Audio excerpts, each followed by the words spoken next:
Hello, everyone. My name is John, and I am so excited to have you here with me in my library today. Today, I wanted to talk about one of Shakespeare's best known plays. It's a shorter play, fitting in with our continuing theme of short fiction February. And it's a play that, according to some, is so haunted that you shouldn't even say its name. They call it the Scottish play. The play I'm speaking of, because I'm not that superstitious, is Macbeth. Macbeth is just a fascinating piece of literature and a fascinating play. It's one that my wife and I actually saw performed at our local theater about a year or so ago, and we really enjoyed that experience. Uh, it always is kind of funny to see Southern Americans try to quote Shakespeare, so we had some laughs at that, but they did an excellent job, and it was a very nice play. Um, but it's one that I've read on many occasions. I've read it probably 3 or 4 times. I've probably read Macbeth more than I have any other Shakespeare play, and that's funny to me because it's not my favorite. I enjoyed it more this reading that I just finished today than I have with any other reading. I've always enjoyed Hamlet more. I have enjoyed King Lear more than I have Macbeth and Julius Caesar.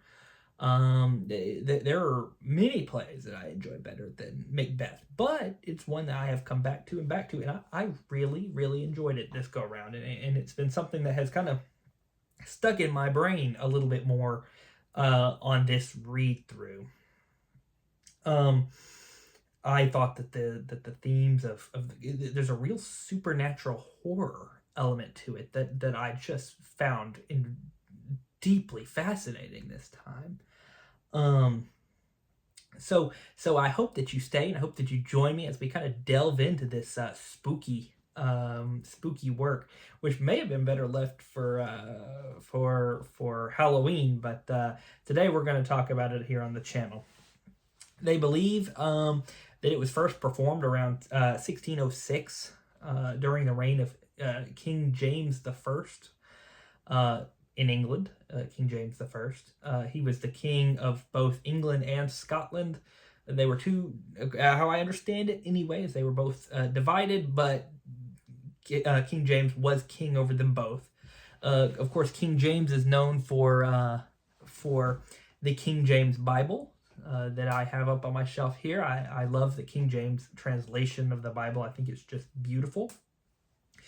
And who, interestingly enough, is, according to legend, probably not history, is actually descended from 2 characters that appear in our play.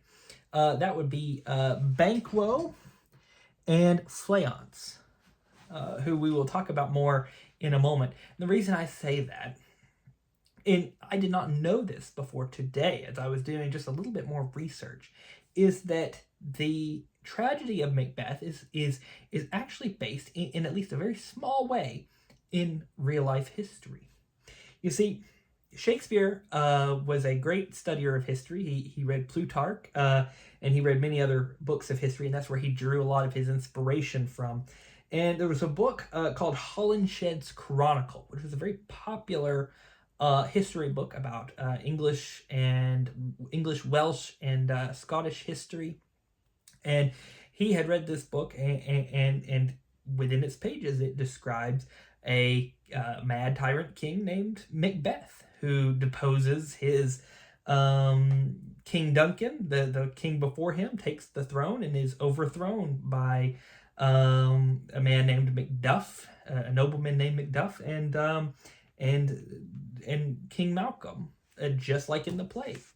And so, of course, historical liberties are taken all over the place in Macbeth.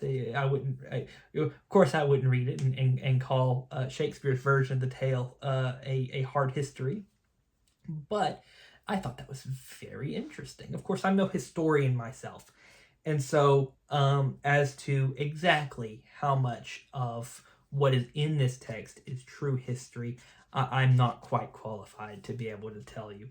But I thought that was just deeply interesting that apparently in the around the year 1000, about 1050 or so was what I was reading, that there was an actual man named Macbeth, and a lot of these events that take place in here, at least the broad strokes, are true life to history.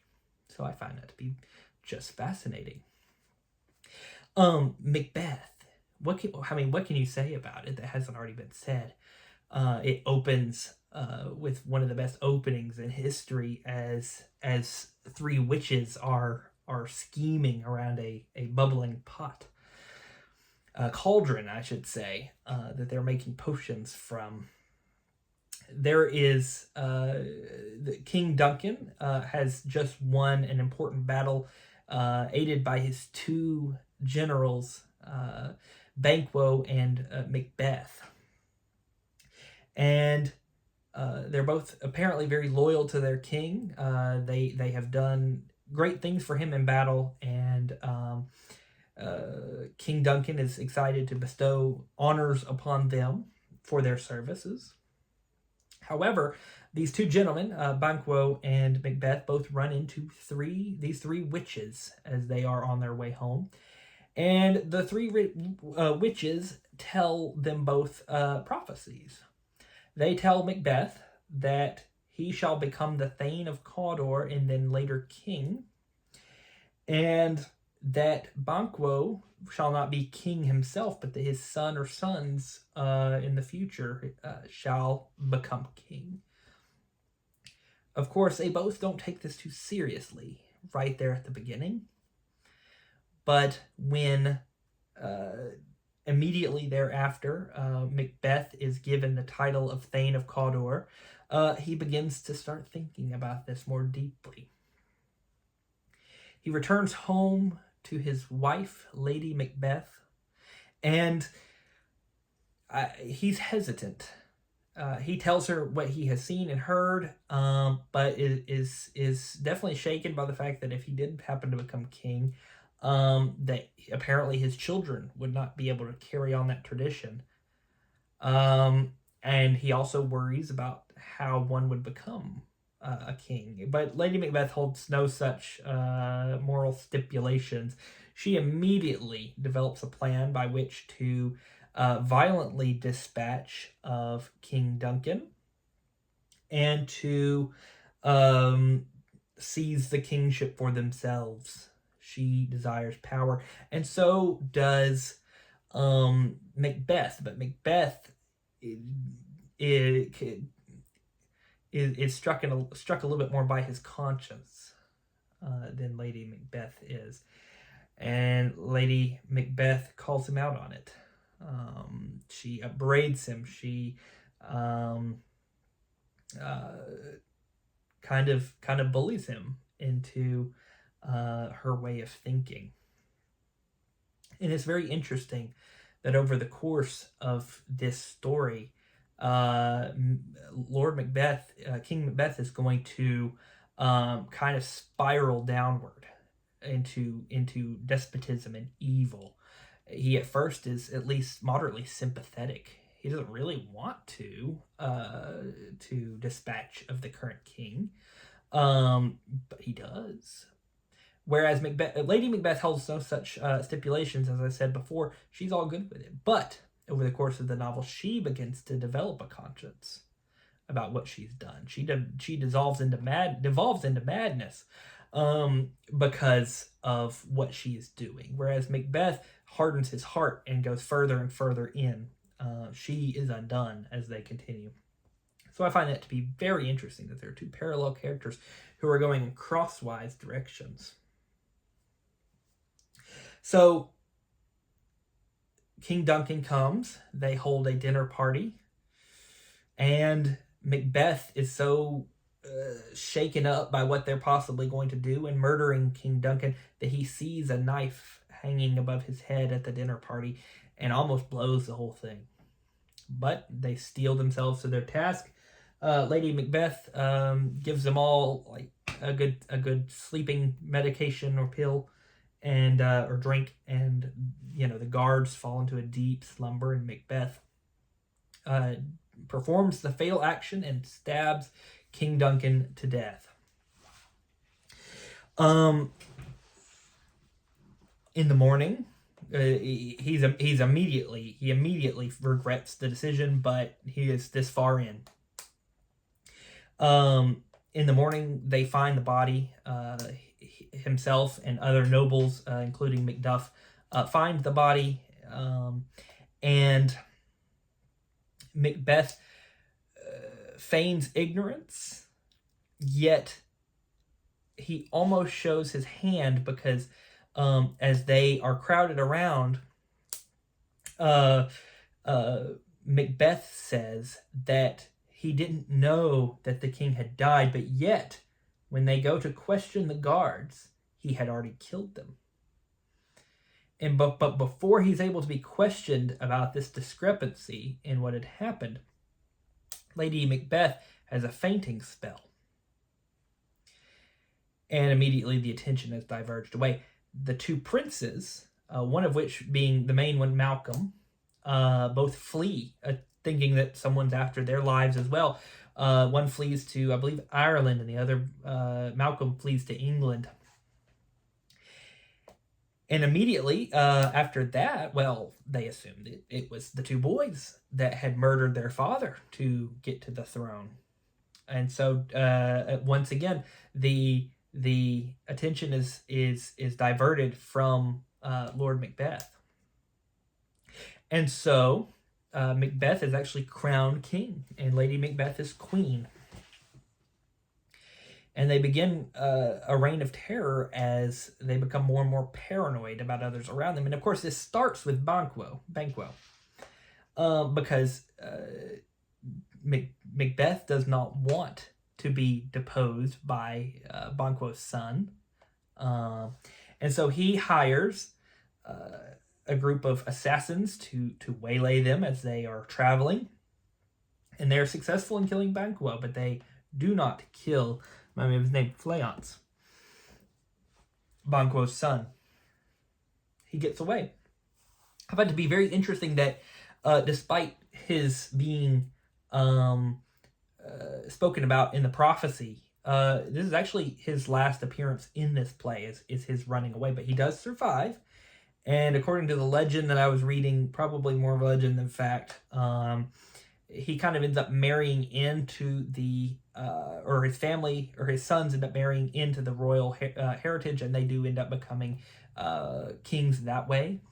And so that's how that prophecy is kind of fulfilled, even though at the end of this, it's not him who is going to be the king crowned after Macbeth. And so the play continues. Many nobles are becoming increasingly paranoid. Macbeth is starting a bloody reign of terror, getting rid of anybody who is possibly a threat. And Macduff, a nobleman, flees to England to find Malcolm, Prince Malcolm, the king's son, the previous king's son.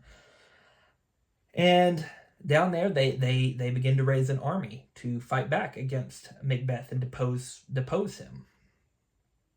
However, Macbeth has hardened his heart to such an extent that he is exterminating anyone who is coming close to him.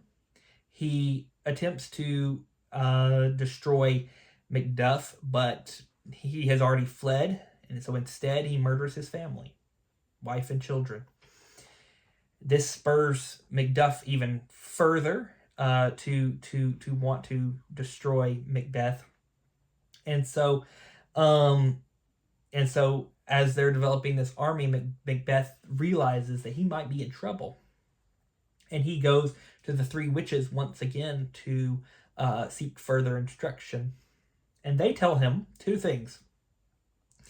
The first of which, they say that until a certain forest, moves to his castle, he will not be defeated. The second thing they say is that no man born of woman can kill him. And so he calms down a little bit. Okay, perhaps this is not so bad. Perhaps even if Banquo's son was to come after him, he at least wouldn't be killed. he may live a full and natural life. And so he kind of settles down just a little bit on his worries. However, Lady Macbeth is increasingly becoming, while he's becoming less paranoid, she's becoming more paranoid. She is sleepwalking around the castle, trying to wash her hands of the blood that she and her husband have shed. She sees blood on her hands that she's trying to wash off, and she can't. She still sees it on her hands. She ends up taking her own life. Meanwhile, the army of Macduff and Malcolm come back from England into Scotland, and they decide to cut down branches of the trees of this forest to act as camouflage as they approach. And Macbeth has steeled himself for this battle. He's like, okay, well, I probably can't be defeated. But along the way, he sees what appears to be the forest coming to his front door. And he realizes that, well, this is the first part of the witch's prophecy that has come true. But at least no man born of a woman can kill me, perhaps.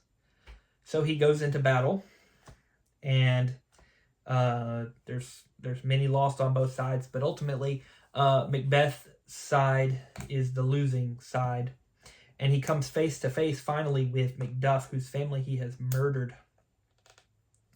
And Macbeth attempts to say, well, listen, you may take whatever I've got, but the prophecy says no man born of woman can kill me. And Macduff says, well, they didn't tell you about me then. Apparently, Macduff was born of a C-section sort of delivery, which is still, in my opinion, born of a woman. Most people are, but he fulfills this role in the prophecy, and in their final battle, he kills Macbeth and cuts off his head and carries it to Malcolm. Malcolm promises to be a good and kind next king, and peace is restored to Scotland. Now, this is very interesting to me because I'm a big fan of J.R.R. Tolkien's Lord of the Rings, and there are others who have said this. I'm not the first, but there's many a similarity between what happens in Macbeth and what happens in the Lord of the Rings. For one, there's a real parallel between the forest moving in Macbeth and the Ents that attack Isengard in the Lord of the Rings. It even says, the witches even tell him when the forest moves, when the trees rise up to attack, then you will face your doom. And some have said that Tolkien was reading this perhaps and was disappointed by how the prophecy was fulfilled, that they cut down parts of the forest to fulfill the prophecy. And so you have the Ents in the Lord of the Rings, and they are living trees. They are mythological creatures in his world that take revenge on Saruman for destroying the natural world and the natural order. And then the other side of that coin, in which Macbeth is told that no man born of woman can kill him, parallels very much to how the Witch King in The Return of the King says, no man can kill me. And then Éowyn, removing her helmet, says, well, I am no man, and stabs him and kills him. And so there are some real parallels between those two. I enjoyed this book. I think it's this play. I think it's a complex discussion on power. It's a psychological thriller that seeks to examine the mind of its characters, their motivations, and what makes humans tick. And I think for many that is power and personal gain. Many are good friends until they decide that there's something to be gained by getting beyond you, and that is just a a unfortunate fact for many individuals. There's a scene or a excerpt that I wanted to share with you. It's probably my favorite from this play. It kind of captures the dark tone, the sad tone of this play. It's spoken by Macbeth himself directly after he learns that Lady Macbeth has taken her own life. This comes from Act 5, Scene 5, by the way. I quote, "Tomorrow, and tomorrow, and tomorrow creeps in this petty pace from day to day to the last syllable of recorded time, and all our yesterdays have lighted fools the way to dusty death. Out, out, brief candle. Life is but a walking shadow, a poor player that struts and frets his hour upon the stage and then is heard no more. It is a tale told by an idiot, full of sound and fury, but signifying nothing." Ooh. Of course, there are many other excellent quotes. "Bubble, bubble, toil and trouble," being one. I think just about anything that the three witches, or the weird sisters, as they're called, say is immensely quotable. I laugh because the play that we saw at the local theater, they had, and of course it was just because they may not have had enough individuals come to audition. There are many characters in this story, but they didn't have enough women for the three weird sisters, and so there was one, and she was trying to say all of the lines of each of them, and it was just really confusing because she was responding to herself, having a three-way conversation, and so that always makes me laugh. However, and I wish I remembered who she was, but whoever played Lady Macbeth in that play was absolutely excellent. I really thought of all the characters to get perfectly right, that would be the one to do it. She, in my mind, she's my favorite character in this play. She's just evil, terrifying, but kind of is the. I mean, she's the reason that Macbeth is the main character, but she's the reason behind why Macbeth does the things that he does. She's the hand on his back that's pushing him forward to where he gets at the end. And so I always enjoyed that. I think that's all I actually have to say about Macbeth today. I enjoyed this reading experience. I thought it was wonderful. I'll have to go through my subscription services on the television and see which theatrical versions I might could watch sometime in the next day or two, maybe. I don't know. Anyway, I hope that you learned something. I hope that this was at least enjoyable, an enjoyable discussion of one of Shakespeare's best known plays, one that I really enjoyed. I might next month look at, and I don't know quite. I may change my mind. I might look at The Tempest. That is a play that I always assumed I would adore, but I've never actually read or watched. And so I'll have to remedy that, I think. The Tempest. I know enough about it to know that it sounds awesome, but for some reason I've just never gotten around to it. But anyway, I hope that you all each have a excellent rest of your day.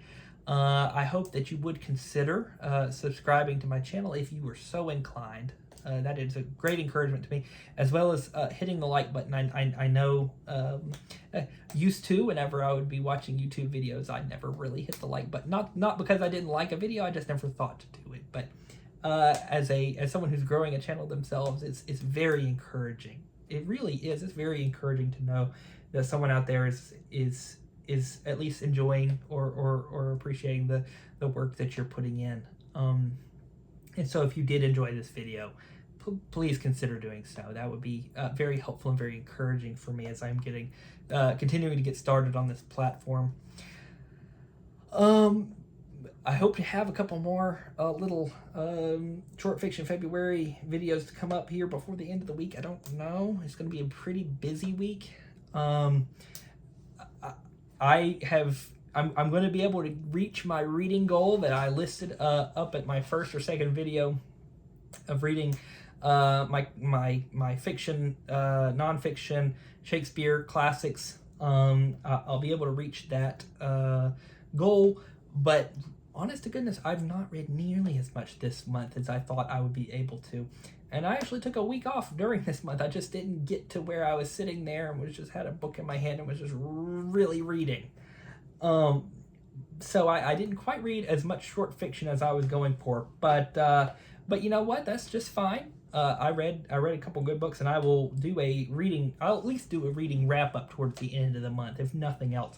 And we'll talk about the other little particulars that I may have read along the way, whether or not they score their own unique video.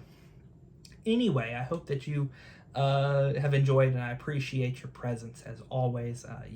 You all are very special, and I thank you very much for watching. Bye-bye.